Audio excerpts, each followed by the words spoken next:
I'm really happy to be here, and my old friend, well, I shouldn't say old, my long-standing friend, Abe Foxman, who of course ran this organization with such agility and brilliance and passion.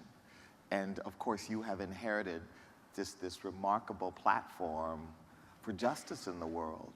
And I think your clarion call to root out anti-Semitism is a call to all of us, because the scourge of anti-Semitism is not just the problem of Jews. It's a problem for all of us who care about justice in the world. Mm-hmm. So how am I feeling? Well, I think it's fair to say that there has been a period of feeling a little disoriented and coming to grips with things that are difficult to come to grips with about our society. I think for me, we have to understand the context of what is happening in America. And the larger context is the growing inequality in our society. The sense that there are, in this country, people who are privileged and advantaged, and there are people who are disadvantaged, and that the bounties of America are inuring to the benefit of those of us who are privileged, and disadvantage is being compounded.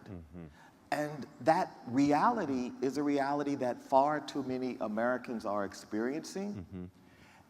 And we need to come to grips with that reality, because that reality makes it possible for narratives which really help to contribute to inequality about Americans. Narratives that say that Black men are pathologically more inclined to commit crimes, and therefore we shouldn't be surprised that most of our prisons are populated by men of color.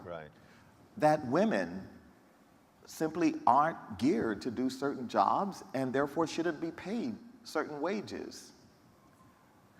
That Jews own the media and therefore there's some cabal to control. These narratives have greater currency in a society that is coming apart because of inequality. These narratives to people who feel vulnerable, to people who feel excluded, are more compelling. It's hard to talk to people. I had a driver in Los Angeles this year who talked to me about just how disaffected he is as a white man in his 50s who's been laid off from 2 jobs and who was looking for reasons. And over the day that I spent with him, he said a number of things that were very offensive. I think he felt because I was open to talking to him that I was prepared to hear his authentic concerns. But they were, in many ways, he was looking for someone in some community, something to blame for his predicament. And so it isn't an excuse, but it does speak to the interrelationships of larger phenomenon that give rise to anti-Semitism, to racism, to xenophobia. I just think we have to recognize that. It's an interesting challenge, because when we acknowledge that there are those who have been marginalized by maybe forces larger than them, and it creates the conditions in which stereotypes can take hold. And stereotypes and that kind of thinking can lead to a set of behaviors that are very problematic. How do we have empathy for those who would exhibit those pathologies when we as minorities are the ones who suffer from that? I think we have to start by not demonizing those who disagree with us. Because there are some who disagree with us who have truly legitimate reasons Right. and rationales.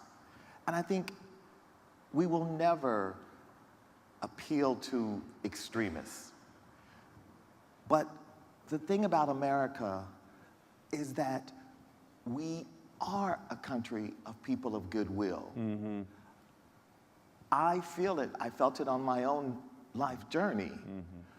But that goodwill starts to disintegrate when entire communities feel left out and left behind, and themselves feel victims of stereotypes. People in rural America, if you talk to whites in rural America, Right. many feel that they are victims of stereotypes, of cultural narratives about them, their aspirations or lack thereof. And so I think we have to be more empathetic to not only people who might share some demographic with us, Right. but people who may be different, and not do what often happens, which is to treat them as the other, because it makes it easier for them to be invisible. So it's interesting. I want to come back to this issue of healing and how do we come together in this moment.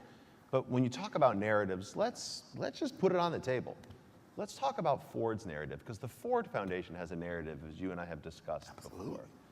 Talk to us a little bit. I mean, as Jews in this country, when we talk about suffering from stereotypes, I'll be honest, you know, the progenitor of the Ford Foundation, Henry Ford himself, was a bit of a problematic character as it relates to the Jewish community. Well, I think I don't think I'm breaking any news when I say that. That is not a secret. Right. And I think it is, you know. So look, what is it like as a... I mean, Jonathan, a black gay man is the president of a foundation founded by Henry Ford. Now,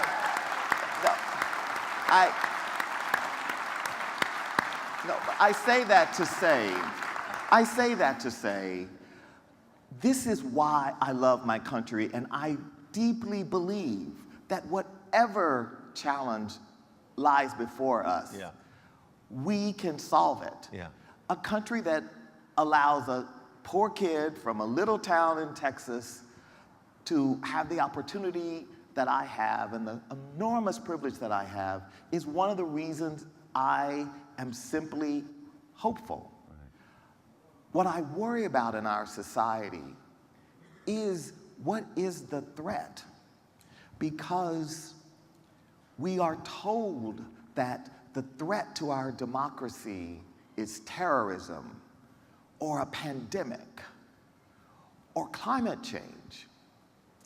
I think the greatest threat to our democracy is hopelessness. Because hopelessness tears a society apart. Hopelessness drives people to do irrational things that don't make sense and that confound logic.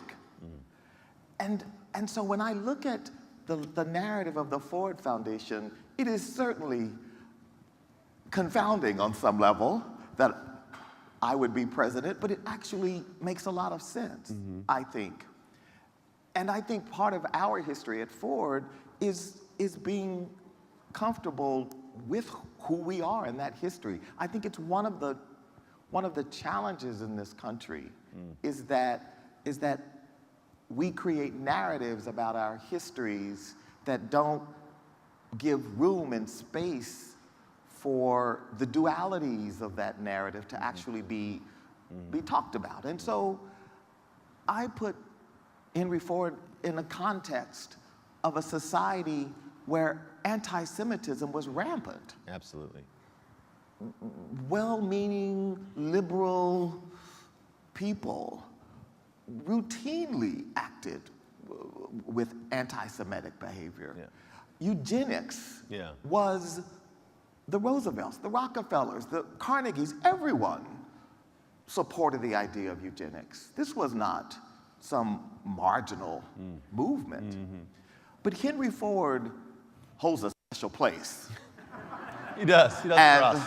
And so just to be clear, I am clear that he holds a special place. And I will say that his family, and particularly his grandson, Edsel Ford's son, Henry Ford II, who was deeply engaged in Jewish affairs. And in many ways, I know, because I've been told this by friends of his, like Al Taubman and people who knew him well, that it profoundly impacted him, his grandfather's anti-Semitism, and it was something that he was very ashamed of.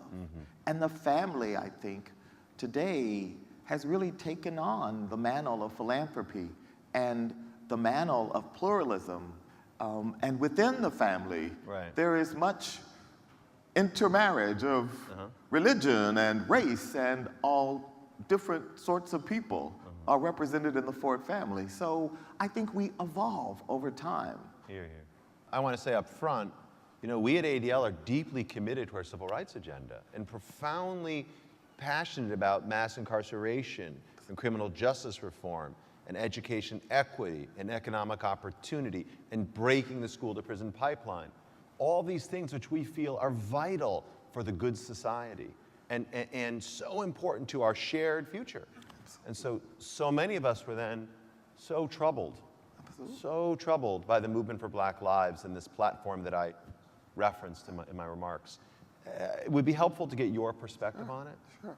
So let me start by saying that when we talk at the Ford Foundation about the belief in human dignity,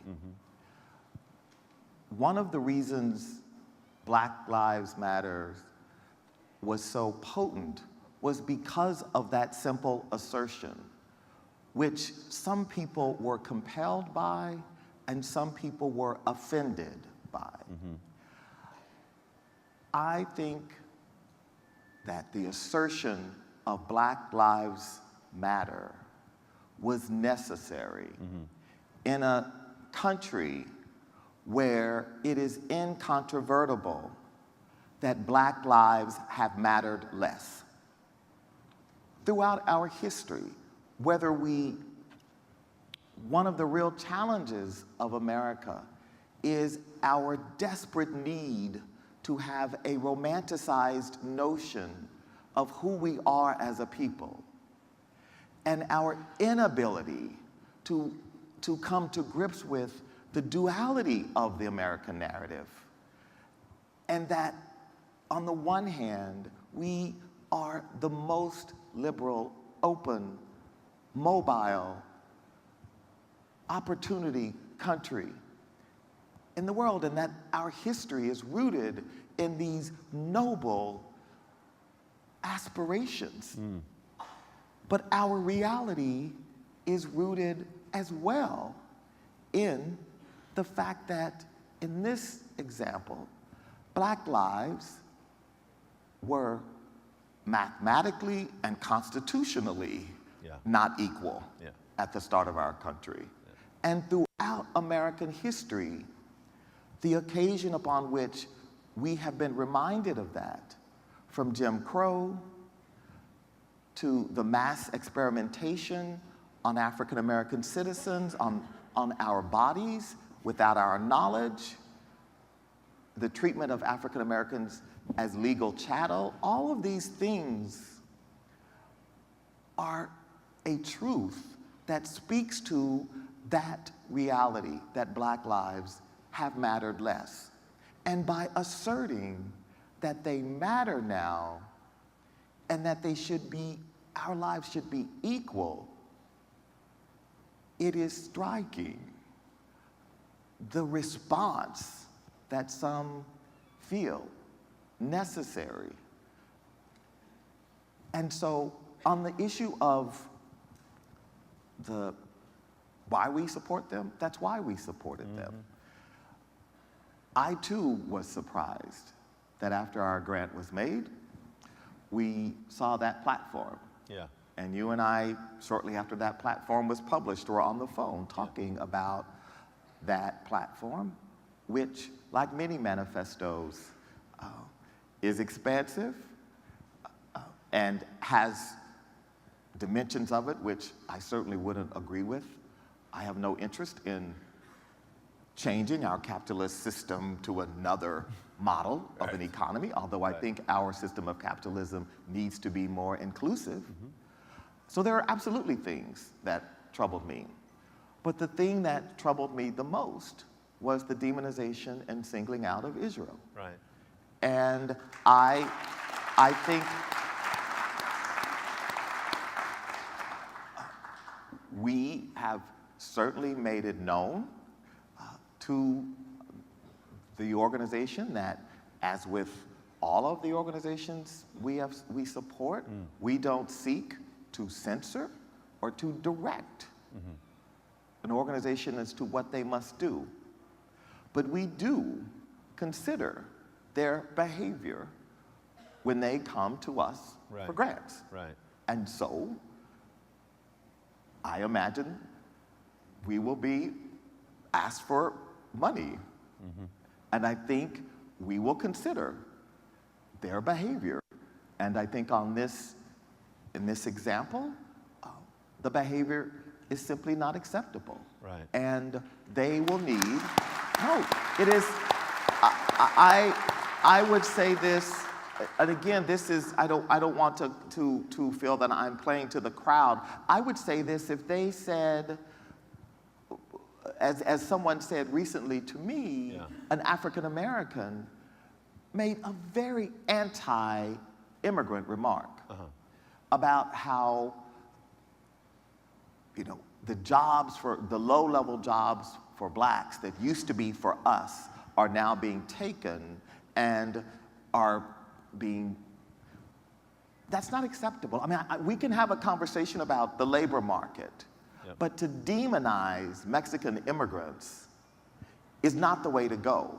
And so we need to be vigilant across all of the verticals. And so in this example, we have to be clear with Black Lives Matter that with that movement, that it is destructive and it is antithetical to pursue that line as an agenda for African Americans in this country's progress.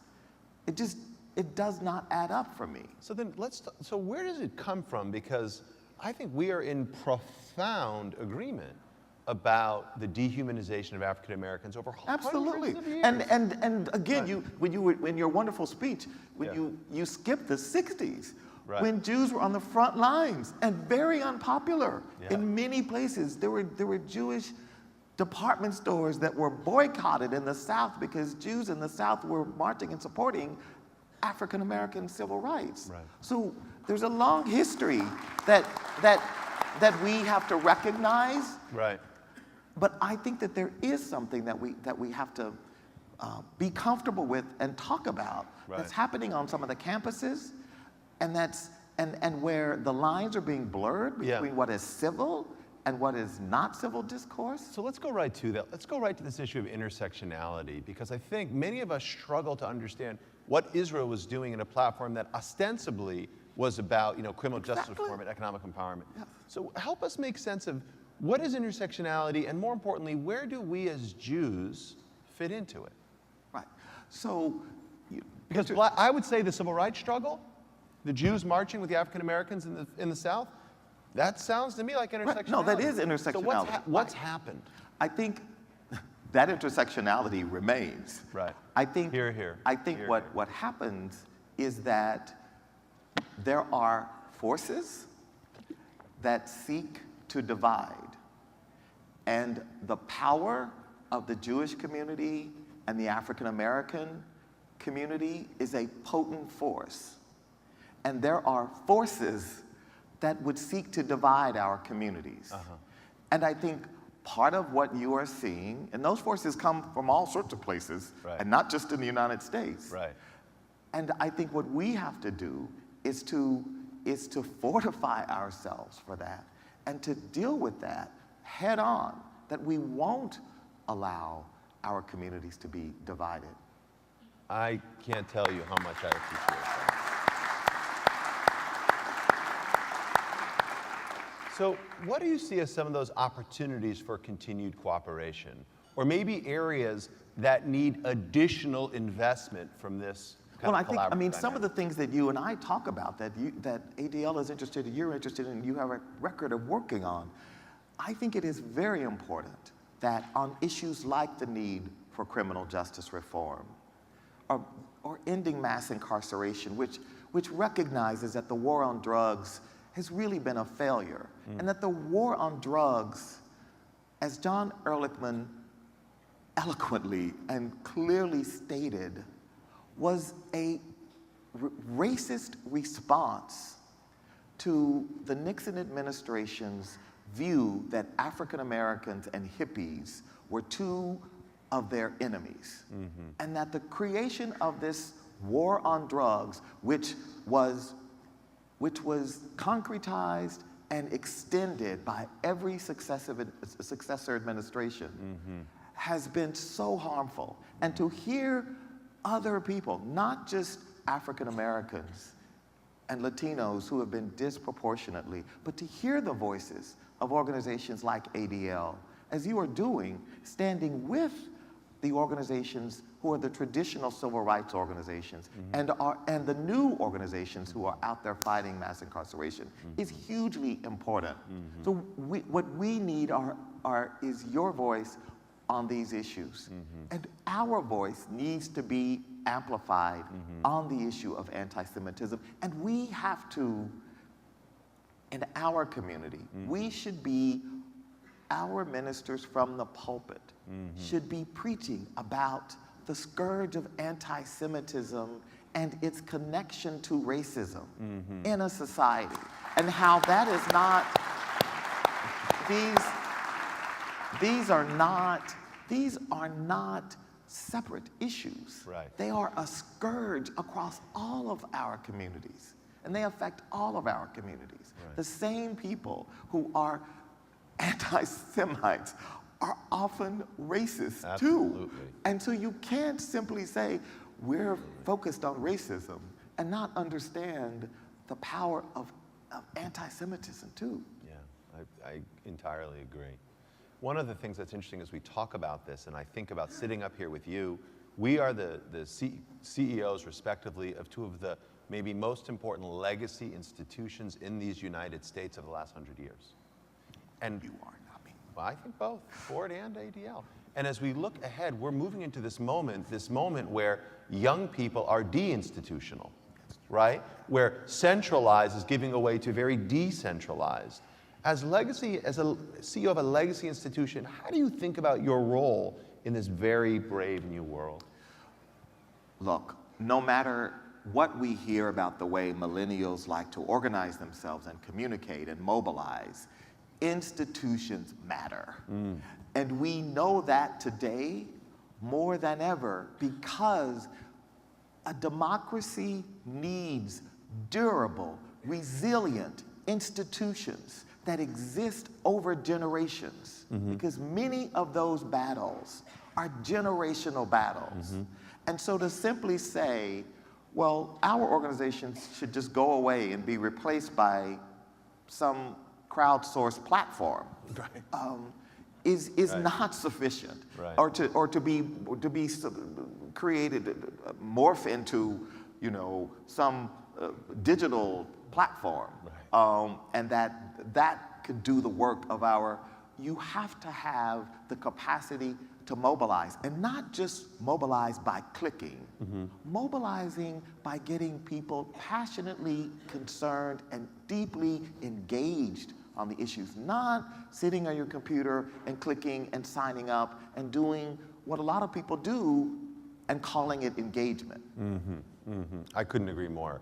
And so I think this is one of the challenges for us, which is how do we mobilize in a fulsome sort of terrestrial way to combat these very concrete, tactical challenges. We have to use our platforms, as you are doing with ADL. I mean, one of the things about ADL that I've always admired is it's a remarkable platform. Yeah.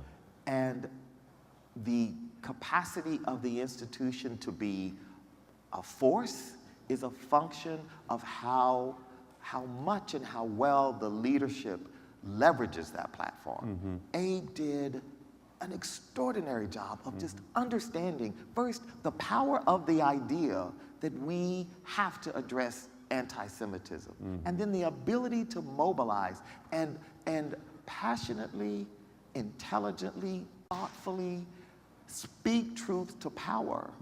Our democracy desperately needs the institutions that are independent and speak truth to power.